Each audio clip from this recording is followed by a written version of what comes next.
Hello, good evening everyone. This is Dr. Rakesh Jain.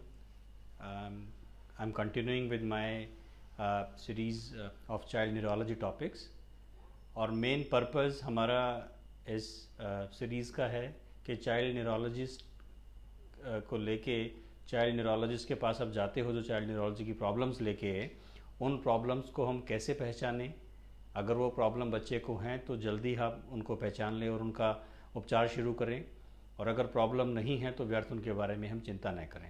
तो अब तक हमने काफ़ी टॉपिक्स इसमें कवर किए हैं। एपिलेप्सी के ऊपर हमने 4-5 वीडियो बनाए हैं, ऑटिज़म को कवर किया है, हेडेक पे भी शायद एक टॉपिक किया है मैंने, अभी सेरेब्रल पॉल्सी के ऊपर लास्ट टॉपिक किया था।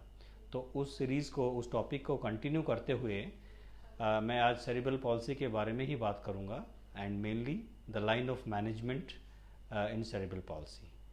लाइक अगर बच्चे को सेरेब्रल पॉल्सी डायग्नोस हुआ है तो उसके बाद क्या हमारा जर्नी है और किस तरह से हमें काम करना चाहिए। I would like to share a story of a child who recently presented to me. I cannot share the pictures and videos, otherwise आपको और ज़्यादा सहूलियत होती हो देखने में, लेकिन because of confidentiality I cannot share the pictures of any patient on social media. तो वो 3 साल का बच्चा था जो जन्म के समय थोड़ी प्रॉब्लम हुई थी, बच्चा रो नहीं पाया था, हालांकि नॉर्मल डिलीवरी थी, पैदा ठीक से हुआ था, पर रोने में उसको काफ़ी समय लगा और 3-4 दिन वो NICU में भर्ती भी रहा था बच्चा, हालांकि वेंटिलेटर की ज़रूरत उसको नहीं पड़ी थी। उसकी वजह से उस वक्त तो ज़्यादा नहीं पता लगा, 1-2 थोड़े दौरे भी आए थे बच्चे को, जिसको हम मिर्गी के झटके बोलते हैं, पर उसके बाद से बच्चा जो है थोड़ा ठीक था, हल्की फुल्की फीडिंग में प्रॉब्लम्स थी। हालांकि उसने बैठना थोड़ा सा लेट शुरू किया था, करीबन 1 साल लग गया था उसको बैठने में, और खड़ा होना उसने करीब 2 साल में शुरू किया था और उतना स्टेबल नहीं था। अभी भी बच्चा जैसे 3 साल का है, बेयरली खड़ा हो पाता है कुछ सेकंड के लिए ही, विदाउट सपोर्ट।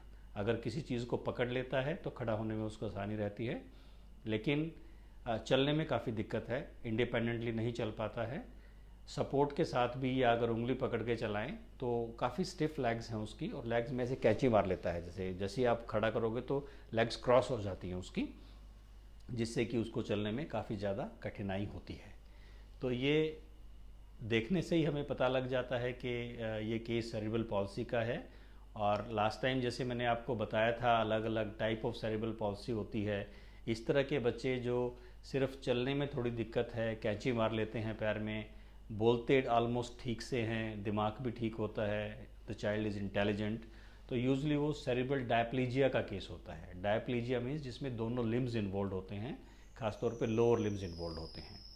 तो उसका MRI हमने कराया, तो MRI में हमें मिला कि उसके वाइट मैटर में थोड़ा सा डैमेज था, जिसको हम PVL बोलते हैं, पेरी वेंट्रिकुलर ल्यूकोमलेशिया। तो पेरेंट्स को कंफर्म किया हमने, yes this is a case of cerebral palsy, MRI में भी वाइट मैटर में डैमेज हैं।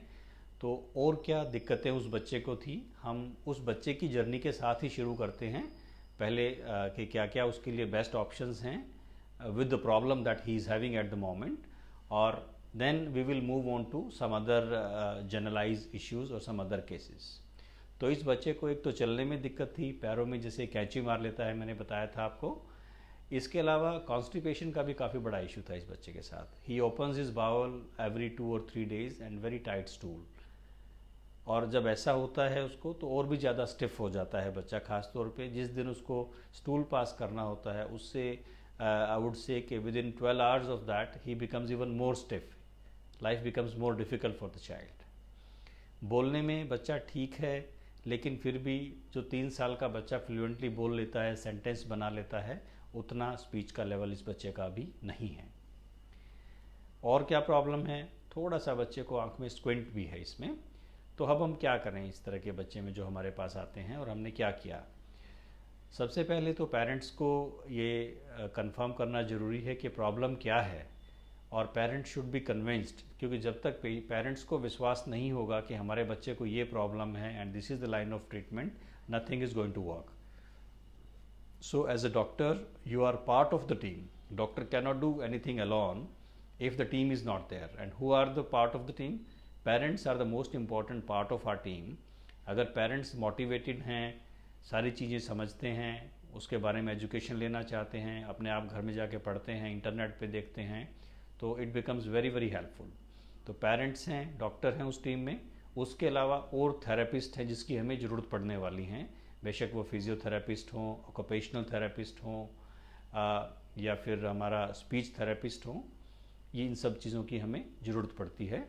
और depending upon the problems these children can have, like I told you कि स्क्विंट था बच्चे को थोड़ा सा, तो एक हमें ऑप्थेल्मोलॉजिस्ट की भी ज़रूरत पड़ती है जो बच्चों को देखते हैं ख़ास तौर पे। ऐसे भी ऑप्थेल्मोलॉजिस्ट आजकल हैं जो पीडियाट्रिक इंटरेस्ट के साथ अपना काम करते हैं। उसके अलावा कई बार एक स्टेज अगर क्रॉस हो जाती है मैनेजमेंट में कि बच्चे की हाथ पैरों में अकड़न काफ़ी ज़्यादा है, कि उनका कई बार हिप भी डिसलोकेट हो जाता है, तो उस केस में एज ए पीडियाट्रिक न्यूरोलॉजिस्ट मैं बच्चे को असेस करता हूँ कि बच्चा अभी दवाओं से ही काम चल जाएगा, फिजियोथेरेपी से काम चल जाएगा, या बोटॉक्स इंजेक्शन तक सीमित रह के हम काम कर सकते हैं। लेकिन अगर उससे ऊपर चीज़ निकल जाती है तो हमें ऑर्थोपेडिक सर्जन की भी मदद लेनी पड़ती है कोई सर्जिकल इंटरवेंशन करने के लिए। तो ये सब जो डॉक्टर्स हैं या थेरेपिस्ट हैं, डाइटिशियन हैं, they are all part of the team.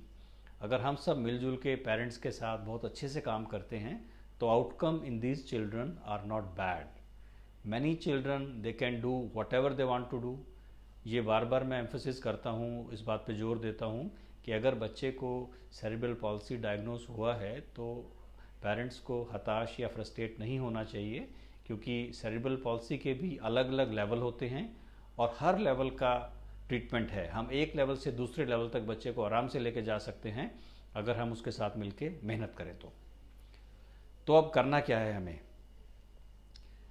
एक तो हम कोई भी दवा दें या ना दें, कोई बोटॉक्स इंजेक्शन दें, सर्जरी करें, कुछ भी हम करें, इसमें जो कॉर्नर स्टोन है थेरेपी का, जो मैनेजमेंट का है, कि हमें एक तो बच्चे की थेरेपी ज़रूर करानी है। अच्छा थेरेपिस्ट, पीडियाट्रिक फिजियोथेरेपिस्ट मिल जाए तो बहुत अच्छा है, लेकिन पीडियाट्रिक फिजियोथेरेपिस्ट आपको मेट्रोज़ के अलावा दूसरे सिटीज़ में मिलना थोड़ा सा मुश्किल रहता है, पर असंभव नहीं है। फिर भी अगर मिल जाएं तो दे नो बेटर कि छोटे बच्चों में मसल्स का ग्रोथ कैसे होता है, उनका डायनामिक्स कैसे होता है, तो दे अंडरस्टैंड इट बेटर। लेकिन अगर पीडियाट्रिक फिजियोथेरेपिस्ट नहीं भी हैं तो जनरल फिजियोथेरेपिस्ट भी काफ़ी ज़्यादा जानते हैं। तो ऐसा ना करें कि अगर पीडियाट्रिक फिजियोथेरेपिस्ट अवेलेबल नहीं है तो आप बच्चे की थेरेपी ही ना कराएं। तो रेगुलर थेरेपी ज़रूर करानी है हमें।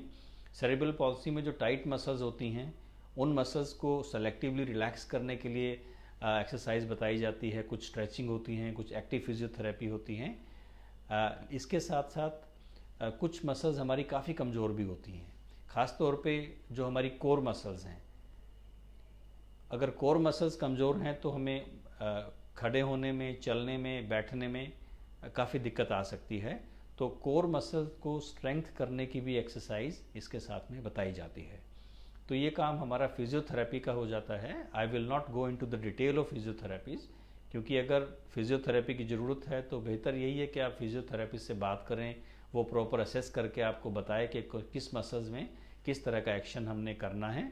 कई बार हमें स्प्लिंट की भी ज़रूरत होती है। अगर कई बार जैसे हमारे एंकल में है, स्टिफनेस बहुत ज़्यादा है कि बच्चा ठीक से पैर को ऊपर की तरफ नहीं कर पाता है, तो एंकल्स में भी हम AFOs लगाते हैं, उसको एंकल फुट आर्थ्रोसिस बोलते हैं, जिससे पैर को सीधा रखने में मदद मिलती है। लेकिन वो स्प्लिंट भी तभी अच्छे तरह से काम करते हैं जब हम प्रॉपर उसकी थेरेपी कराएं साथ में। दूसरा थेरेपिस्ट जो इन्वॉल्व होता है इस पर्टिकुलर बच्चे वाले केस में, तो physiotherapist will do very good job, क्योंकि hand functions are normal in this child. लेकिन जनरली अगर हैंड फंक्शंस इन्वॉल्व हो जाते हैं तो हमें ऑक्यूपेशनल थेरेपिस्ट की ज़रूरत पड़ती है, जो आपके हाथ से कैसे काम किया जाता है, फाइन मूवमेंट्स हम कैसे करते हैं, पेन कैसे पकड़ना है, चम्मच कैसे पकड़नी है, या आपने को ड्रेस अनड्रेस कैसे करना है, शर्ट के बटन कैसे बंद करने हैं, ये सारी चीज़ें हम प्रैक्टिस से सीख सकते हैं with the help of an good occupational therapist.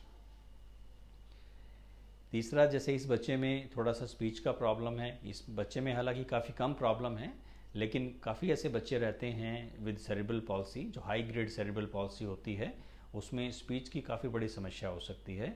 Not only speech, they have a problem in controlling their oropharyngeal movements. Chew करने में उनको दिक्कत होती है, स्वालो करने में दिक्कत होती है, काफ़ी बच्चों को ड्रूलिंग होती रहती है, मुंह से सलाइवा निकलता रहता है, and it becomes very big problem for the parents. तो उस केस में एक रोल तो हमारा स्पीच थेरेपिस्ट का रहता है। स्पीच थेरेपिस्ट का काम सिर्फ बच्चे को बोलना सिखाना ही नहीं होता है, जो हमारी ओरोफेरेंजियल मूवमेंट्स होती हैं उसको कैसे कंट्रोल करना है, चूइंग में कैसे हेल्प करनी है, उन मसल्स को स्टिमुलेट करके किस तरह से हम ड्रूलिंग को कम कर सकते हैं, ये सारी चीज़ें स्पीच थेरेपिस्ट के डोमेन में आती हैं जो आपकी हेल्प कर सकते हैं।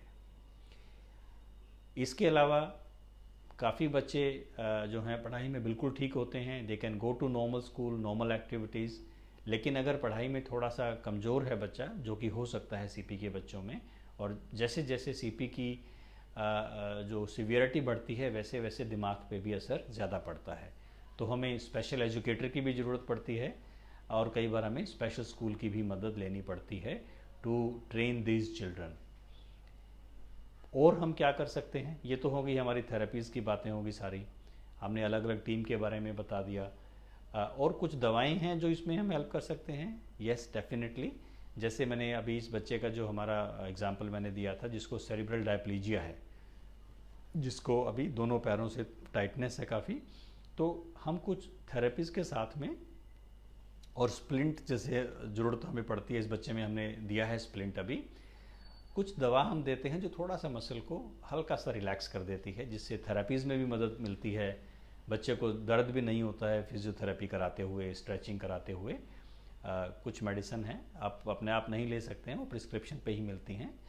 बैकलॉफ हैं, जैसे कई बार ऐंठन अगर ज़्यादा आती है तो पैसिटेन एक मेडिसिन होती है, उसकी हम मदद ले सकते हैं, या जो है सेलेक्टिवली इन मसल्स में एक स्पेशल इंजेक्शन होता है जिसको बोटुलिनम टॉक्सिन के नाम से जाना जाता है, जो ब्रांड नेम बोटॉक्स के नाम से अवेलेबल है, वो इंजेक्शंस भी दिए जा सकते हैं, और वो इंजेक्शंस काफ़ी कारगर होते हैं अगर हम बड़े ध्यान से उन मसल्स का सिलेक्शन करें और अप्रोप्रिएट डोज में वो इंजेक्शन अगर दिए जाएं। The only problem with the Botox injection is the injection is very expensive, otherwise it works very well, it works in the local muscle, तो उसके साइड इफ़ेक्ट और कहीं नहीं होते हैं, पूरे शरीर पे उसका कोई नेगेटिव इफेक्ट नहीं आता है, क्योंकि हम एक सेलेक्टिव मसल में ही उसको लगाते हैं। और दूसरी अच्छी बात है बोटॉक्स की कि एक इंजेक्शन करीबन 4 से 6 महीने का समय निकाल देता है। एक बार आपने लगाया इंजेक्शन तो 6 महीने तक वो अच्छा काम निकालता है। उसके साथ में अगर हम एक बहुत अच्छा फिजियोथेरेपी और पूरा रिहेबिलिटेशन प्रोग्राम लेके चलते हैं, थेरेपी है, स्प्लिंट हैं, या कई बार कास्टिंग भी करनी पड़ती है हमें, जो पीओपी जो लगाते हैं वो भी हम रिकमेंड करते हैं, ये सब केस बेसिस पे डिपेंड करता है, तो आउटकम बहुत अच्छी इन बच्चों में हो सकती है। तो एक तो हमने स्टिफनेस की मेडिसिन आपको बताई, ऐंठन की बताई, बोटॉक्स इंजेक्शन के बारे में बताया, और क्या दवा इन बच्चों को दे सकते हैं और क्या प्रॉब्लम्स होती हैं। जैसे इस बच्चे में ही मैंने बताया कि कॉन्स्टिपेशन की काफ़ी प्रॉब्लम है बच्चे को, और जनरली सीपी के जो बच्चे होते हैं उनमें कॉन्स्टिपेशन की समस्या होती है। तो एक तो डाइट का आप ध्यान रखें, या तो आप खुद थोड़ा फाइबर इंक्लूड करें डाइट में, सिर्फ दूध के ऊपर बच्चे को ना रखें, डाइट में न्यूट्रिशन अच्छे हों, विटामिन्स, आयरन सब के कंटेंट अच्छे हों, नहीं हैं तो ईयरली या 2 yearly haemoglobin level, vitamin D level, B12 level check कराने में कोई नुकसान नहीं है, क्योंकि अगर कोई भी कमी उसमें है तो हम उसके हिसाब से बच्चे को दवा दे सकते हैं, क्योंकि हम नहीं चाहते हैं कि बच्चा जो ऑलरेडी थोड़ा सा कमज़ोर है वो न्यूट्रिशनल डेफिशिएंसी की वजह से उसकी कमज़ोरी, उसके दिमाग की कमज़ोरी और उसकी मसल्स की कमज़ोरी और बढ़ जाए। तो हमें ऑप्टिमम एनवायरनमेंट बच्चे को प्रोवाइड करना चाहिए विद ऑप्टिमम न्यूट्रिशन। तो और कॉन्स्टिपेशन के लिए अगर डाइट से नहीं जाता है, फाइबर इंक्लूड करके, मोर लिक्विड डाइट दे के नहीं अगर हमारा इम्प्रूवमेंट है, तो उसके लिए हमें मेडिसिन देनी चाहिए, क्योंकि अगर हम कॉन्स्टिपेशन बच्चे की ठीक करते हैं तो उससे बच्चे की स्टिफनेस में भी आराम पड़ता है। और हम क्या प्रॉब्लम फेस कर सकते हैं इन बच्चों में, जैसे मैंने पहले भी जिक्र किया है, जिन बच्चों की पैरों में ज़्यादा ऐंठन होती है और वो ऐंठन को ठीक समय से ठीक ना किया जाए तो कई बार इन बच्चों का हिप डिसलोकेट होने की जिसको बोलते हैं कि कूला उतर गया, वो एक संभावना होती है और जो काफ़ी पेनफुल कंडीशन होती है और उससे जकड़न भी बढ़ जाती है। It's a kind of vicious cycle. अगर डिसलोकेशन ऑफ हिप है तो उसकी वजह से भी ऐंठन ज़्यादा बढ़ती है और डिसलोकेशन भी बढ़ती चली जाती है। तो वो यूजली हम एग्जामिन करते हैं जब बच्चा हमारे पास आता है कि डिसलोकेशन तो नहीं है, और ऐसे बच्चों में हम यूजली साल में एक बार हिप का एक्सरे भी कराते हैं कि अगर कोई मामूली डिसलोकेशन या कुछ चेंजेस हों तो हम उसको समय पर ही उसकी रोकथाम कर सकें। क्योंकि एक बार डिसलोकेशन प्रॉपर अगर हो जाता है तो फिर तो सर्जरी ही करनी पड़ेगी, और हमारे जो पीडियाट्रिक ऑर्थोपेडिक जो कोलीग हैं, जो साथी होते हैं, उनकी मदद इसमें हम लेते हैं। तो ये सब चीज़ें हैं जो हमें सीपी के बच्चों में ध्यान रखनी चाहिए। अगर हम मेडिसिन की ज़रूरत हो तो ठीक मेडिसिन, प्रॉपर डाइट, न्यूट्रिशन और बोटॉक्स इंजेक्शंस और surgery if it is required, ये सब चीज़ें अगर हम एक अच्छे तालमेल के साथ जहाँ पे जिस बच्चों में ज़रूरत हो वो हम इस्तेमाल करते हैं तो आउटकम इज़ गुड। ये तो मैंने आपको सेरेब्रल डायप्लेजिया के बारे में बताया जो बच्चा हमारे पास आया था। अब लास्ट के 2 मिनट में थोड़ा सा जो डिफरेंट टाइप की एपिलेप्सी होती है, जैसे कुछ डिस्टोनिक सीपी होती हैं। डिस्टोनिक सेरेब्रल पॉल्सी कई बार हो जाती है हमें, जैसे जन्म के समय बच्चा सब कुछ ठीक है लेकिन उसको जॉन्डिस लेवल इतना ज़्यादा हो गया है कि वो दिमाग के अंदर जम जाता है। तो उन केसेस में भी डिस्काइनेटिक या डिस्टोनिक जो है सेरेब्रल पॉल्सी हो सकती है। तो उसमें भी ये सब चीज़ें रहेंगी हमारी, लेकिन उसके लिए स्पेशल तरह की कुछ दवाएं होती हैं जिनसे आराम हो जाता है बच्चों को। और अगर डिस्टोनिया बहुत ज़्यादा हो तो एक डीप ब्रेन स्टिमुलेटर होता है, एक इंस्ट्रूमेंट होता है जो ब्रेन के अंदर सर्जरी के थ्रू लगाया जाता है, जिससे उसकी मदद की जा सकती है। और सेरेब्रल पॉल्सी जो सीवियर टाइप की होती हैं, जैसे क्वाड्रिप्लेजिक सेरेब्रल पॉल्सी है जिसमें चारों लिम्ब्स इन्वॉल्व हो जाते हैं, दोनों हाथ दोनों पैर, वो सीपी थोड़ी ज़्यादा सीवियर होती है। ऐसे बच्चों को डिफ़िकल्टी होती है यूजली, वो अपने सहारे खड़े नहीं हो पाते हैं, चल पाना तो थोड़ा सा और डिफ़िकल्ट हो जाता है उन बच्चों के लिए। तो क्वाड्रिप्लेजिक सीपी वाले जो बच्चे हैं by and large they are dependent for their mobility on wheelchair. तो व्हील चेयर में भी अगर वैसी अगर पोजीशन हमारी हो जाती है कि हम क्वाड्रिप्लेजिक सीपी के शिकार हैं, तो आजकल काफ़ी अच्छे मोबिलिटी जो हैं इंस्ट्रूमेंट्स भी अवेलेबल हैं। व्हील चेयर भी, वो सिंपल ऑर्डनरी व्हील चेयर लेने की ज़रूरत नहीं है। अगर आप अफोर्ड कर सकते हो तो काफ़ी मोटराइज्ड व्हील चेयर भी आती हैं। अगर बच्चे को थोड़ा सा उसको हमें ट्रेन करना पड़ता है कि किस तरह से मैनेज करनी है, and the child can become fairly independent with the help of good quality wheelchair. तो देखिए, problem, we accept that problem is there. अब प्रॉब्लम छोटे लेवल की हो या बड़े लेवल की, we have to face it, we have to fight it out. Once we accept it कि yes there is a problem, हमें पूरा प्रयास करना चाहिए कि इसको फाइट आउट करने के लिए हम क्या क्या साधन इस्तेमाल कर सकते हैं, क्या क्या दवाइयाँ इस्तेमाल कर सकते हैं, और वो सब हम करते हैं तो हम कम से कम इन बच्चों को आई वुड से 40 से 50% कम से कम हम उनको बेनिफिट दे सकते हैं। तो इन सब बातों के साथ ही मैं ये वीडियो ख़त्म करता हूँ। अगर कोई भी आपका सवाल है, कोई अगर कमेंट्स हैं तो प्लीज़ मेरे को बताइएगा।